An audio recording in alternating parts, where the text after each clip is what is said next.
Hey everybody, welcome back to Living Survival. My name is Ben, and today we're going to take a look at my favorite, I'm pretty sure I can confidently say that, my favorite zero tolerance knife of all time. We're going to look at the brand new 0357 zero tolerance, made in USA. Great knife if you're looking to get into zero tolerance knives. Maybe you want to step up from Kershaw, their more affordable brand, or any other brand out there. You want to get into the world of zero tolerance knives. This one's a little bit different than a lot of the ones they put out there, and I really like it, and we're going to take a look right now. Did you know that 91% of you guys that watch my videos are not subscribed?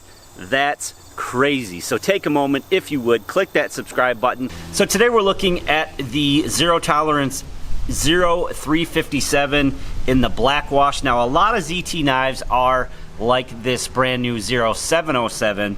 They've got the carbon fiber on one side, they've got the titanium on the other side. Very fancy knives, very nice knives for everyday carry, maybe office use, opening packages, opening letters, envelopes, or just general slicing tasks in the case of this 0707. But what we have here with the 357 is probably one of my most favorite zero tolerance models that I've reviewed or that I've seen, because it is so heavy duty. Now, they've got a lot of other knives in the 03 series that are more heavy duty. They're more maybe tactical related or more just heavy duty use related, something that you could really just, you know, pry with or just use it a little bit harder than something a little bit nicer like the 0707. Now, that's not to say that other models in their lineup don't have great steel and don't operate really well. You know, these flip open quite well, ball bearings. You know, a lot of ZT knives are really well made in the US, but this one just really stands out to me because it is such a rugged use knife. It reminds me a lot of, I believe, the Kershaw Link, which Kershaw and Zero Tolerance are pretty much the same company. ZT is just their higher end lineup. So they have the 357 here. I think it's a fantastic knife. It whips out. It does have their speed safe technology. Now, that's probably the only con, if any. Maybe not so much a con, just maybe just a personal preference. You know, I'd rather it just have you know, just a simple regular closure, not the speed safe, so basically without the spring. So, you know, you can undo the liner lock there and kind of just let the thing fall back into place. Nevertheless, though, it does fly out, so, you know, quick flick of the finger there, and this thing is deploying in no time. You've got the black wash finish here, which is really sick, and this thing is razor sharp. I mean, just razor sharp. You've got a little bit of a belly there, a little swoop in the top here, which I really like. And what's nice about this versus the Link is that it's pretty slim. It's pretty low profile. You've got just this solid backspacer here, you know, no pins like you've got in the 0707, but very tough, you know, back spacer here.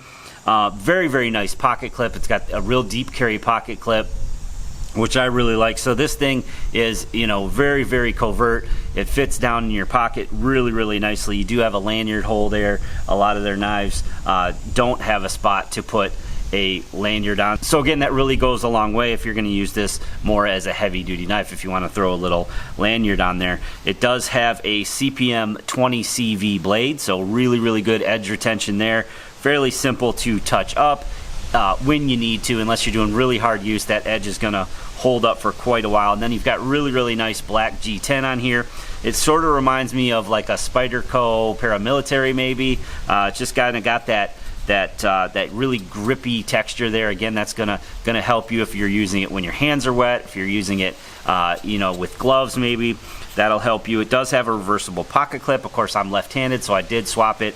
Another nice feature of this knife. I don't typically swap the pocket clip on models with the titanium frame lock, just because I think the pocket clip looks a little bit better on this side than it would on this side. Overall, I just really like the look and feel of this knife. I like the weight. It's 4.3 ounces, so you can tell it's got a little bit of weight to it, but it's not overly weighted. It doesn't seem really heavy in the hand. We're going to look at a knife that's coming up from Sniper Blade Works. That's a really heavy duty knife, and it's really heavy as far as weight goes too. But this one just carries well, it operates well. The lockup is just rock solid, left, right, up, down. There's no play whatsoever in that. A little bit of jimping here on the top if you wanted to use your thumb. Of course, you could use your finger. You could use your thumb even up a little further with that little swedge there. If you wanted to use the knife in a reverse grip, you could do so. There's a little bit of jimping there on the G10 carved out there. So overall, just a really, really sweet knife. Again, made in the USA. This is serial number 1417. The black wash model, you can get it in the plain finish as well. I really like this knife. I'm looking forward to getting down the line with this knife when I really have some use on it. You know, really to see how this G10 holds up and just get some overall, you know, nothing's cooler than having a tool that you use a lot and you start to get a lot of wear and tear on it. You know, the black wash does hide the scratches really well. So, you know, something like this that you may, you know, puncture metal with at times, certainly rip through boxes, rip through cardboard, rip through wood if you wanted to, just any everyday task, cutting rope, twine, tape, you know, all the gunk that gets on there, that's going to hide a lot of those scratches. And just the overall ergonomics of this knife, just the overall weight and balance of this knife, it just all makes it one of my favorite, if not my favorite, ZT models out there. Price wise, it's not so bad too. I think it's like mid 150-ish or something, whereas this one, you know, is mid 250-ish. But overall, just a fantastic knife. If you're looking to get into ZT knives and, you know, maybe don't want to spend as much, or maybe don't want to go for something as fancy as this with the carbon fiber and titanium, this would be a great entry point into a higher end knife. Stepping up maybe from a Kershaw. It's got the speed safe that many are familiar with. Currently, I really don't have any other knife that I you know, am enjoying carrying as much as this knife. Of course, get new products and, you know, you want to carry them, you're excited about new stuff, but just the overall look and feel of this knife just makes it a pure winner in my book. Hope you guys enjoyed that video today and give it a big thumbs up for me. Leave me a comment below. Let me know what you think of the 357 from Zero Tolerance. Are you going to buy one? I'll have a link below to where you guys can check that out if you did want to purchase one.